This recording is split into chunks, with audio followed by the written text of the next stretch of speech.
হুজুর আসসালামু আলাইকুম। ওয়ালাইকুম আসসালাম। ভাই আসলে সালামটা একটু কেমন যেন রং মনে হলো, কি যেন বলছেন সালামটা? আসসালামু আলাইকুম।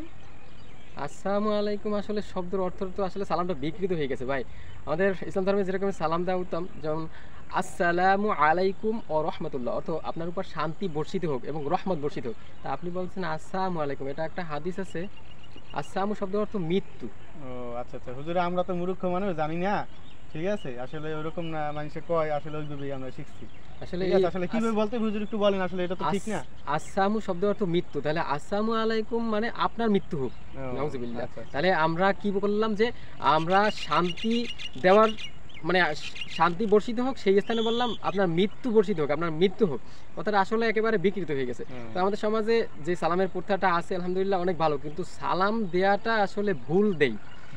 সালামের প্রথাটা অনেকেই আছে, দেখলে অনেকে সালাম দেয়, হুজুরকে দেখলে সালাম দেয়, বড়দের দেখলে সালাম দেয়, কিন্তু এই যে সালামটা দেই সেটা সঠিক কিনা এটা আমাদের দেখা উচিত। আচ্ছা, অবশ্যই জানা উচিত। আসলে যে কোনো আমরা যে লোকাল পাবলিক আছি বা আছি, যে কোনো মানে ইসলামী দৃষ্টিতে এগুলো জানা উচিত আলেম ওলামাদের ধারে। অবশ্যই এটা নিজে ঠিক যদি আছে, না জানা শেখা থাকে উচিত। যে আমরা সালাম শিখছি সেই ছোটবেলায়, আসলে সেটা সঠিক কিনা এটা তো আমাদের একটু যাচাই করা উচিত, অথবা অবশ্যই আমাদের পার্শ্ববর্তী মসজিদে ইমাম থাকে তাদের কাছে একটু জানি না উচিত যে আসলে সালামটা সঠিক কোনটা। এই যে আপনি বললেন সালাম দিলেন আসলে খুশি মনে, কিন্তু বিষয়টা কোন দিকে চলে গেল? আচ্ছা তাহলে আপনার মৃত্যু হোক, তাহলে আমি যদি ওয়ালাইকুম তার মানে আপনারও মৃত্যু হোক, মানে বিষয়টা কি রকমের হয়ে যায় না?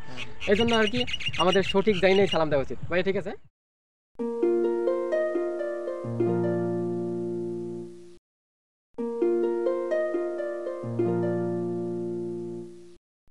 আসসালামু আলাইকুম। ওয়ালাইকুম আসসালাম। ভাই তোমার নাম কি? মোহাম্মদ রাব্বি। রাব্বি হোসেন, নামটি তো খুব সুন্দর, গোলাম রাব্বি, আল্লাহর গোলাম। তো আমরা ছোটবেলা থেকেই মক্তবে শিখছি, কেউ ভুল শিখছি, কেউ সঠিক শিখছি। আসলে আমরা অনেকেই ভুলের মধ্যে আছি। যেমন তুমি সালামটা দিলা, সালামটা কিন্তু আসলে হয়নি। সালাম আলাইকুম বলতে কোনো শব্দ নাই, ওটা হচ্ছে ভুল, ভুল উচ্চারণ। আর এটা আমরা সমাজে এমনভাবে প্রচলিত যে কেউ ভুলগুলো ধরতে চাইয়াও ধরে না, আর কেউ ধরতে পারে না। সালামটা আসলে হবে কি আসসালামু আলাইকুম ও রহমাতুল্লাহ। আসসালামু আলাইকুম রাহমাতুল্লাহ। হ্যাঁ, আসসালামু আলাইকুম ও রহমাতুল্লাহি ও বারাকাতু, আরও যদি একটু বাড়াই বলে ও রহমাতুল্লাহি ও বারাকাতু, তাহলে সেই সালামটাকে আমরা বিকৃত করে কি বলি? সালাম আলাইকুম। এতে কিন্তু অর্থ বিকৃত হয়ে যায়। সালাম অর্থ শান্তি, আপনার উপর শান্তি বর্ষিত হোক, আর সেখানে আমরা কি কথাটা বলি? এখন থেকে সুন্দরভাবে সালামটা দেবে, ঠিক আছে? আচ্ছা ঠিক আছে, ভালো থাকো, আল্লাহ হাফেজ।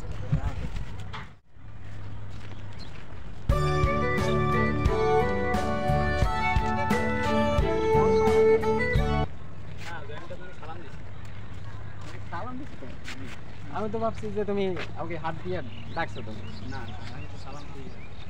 আসলে সালাম তো ওই রকমের দেয় না যে শুধু হাত জাগাইলেই সালাম বোঝা যায় না, আর এই রকমের সালাম দেওয়ার নিয়ম না। ওই রকমের সালাম দেয় কোন সময়? যে একটা মানুষ যখন অনেক দূরে থাকে, সে মুখ থেকে যদি বলে ওই শব্দটা তার কাছে যায় না, ওই সময় তাকে এই রকমের দূর থেকে ডাক দিয়ে হাত জাগায়। তাহলে ওইভাবে ওই সময় ওই ক্ষেত্রে ওই হাত জাগানোটা, কাছাকাছি থাকলে হাত জাগানোর প্রয়োজন নাই, আর ওই সময় স্পষ্টভাবে সালামের বাক্যটা উচ্চারণ করতে হবে, আসসালামু আলাইকুম ও রহমতুল্লাহি ও বারাকাতুহু। ঠিক আছে? তাহলে এই ভুলটা কিন্তু তোমার মধ্যে ছিল যে কাছাকাছি থাকলেও হাত জাগানো, কাছাকাছি থাকলে হাত জাগানো লাগে না, তখন সালামের বাক্যটা সুন্দরভাবে উচ্চারণ করতে হবে, আসসালামু আলাইকুম ও রহমতুল্লাহি ও বারাকাতুহু, অর্থ আপনার উপর শান্তি ও রহমত বর্ষিত হোক। আর যিনি উত্তর দেবে ওয়া আলাইকুম আসসালাম ও রহমতুল্লাহি ও বারাকাতুহু, আপনার উপরও শান্তি বর্ষিত হোক। এই নিয়মে আমাদের সমাজে সালামটা প্রচলিত করতে হবে। ঠিক আছে? ঠিক আছে। এরপর থেকে কিভাবে দিতে হবে? কাছে থাকলে শব্দ করে তারপর বলতে হবে। ঠিক আছে, আল্লাহ হাফেজ।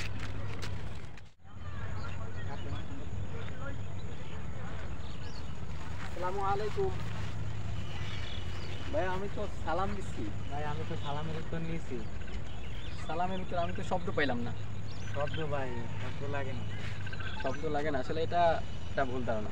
সালাম উচ্চ স্বরে দিলে সালামের জবাবটা সেই উচ্চ স্বরে দিতে হয়, সাউন্ড করে দিতে হয়। আমি শব্দ করে সালাম দিছি, আর সালামের উত্তরটা ওইরকম শব্দ করে দিতে হয়। এটা হলো সুন্দর নিয়ম। আর এই যে ঘাড় দিয়া নেওয়া, আসলে এটা কিন্তু একটা ভুল। কারণ ঘাড় দিয়ে আমি কি বুঝাইলাম?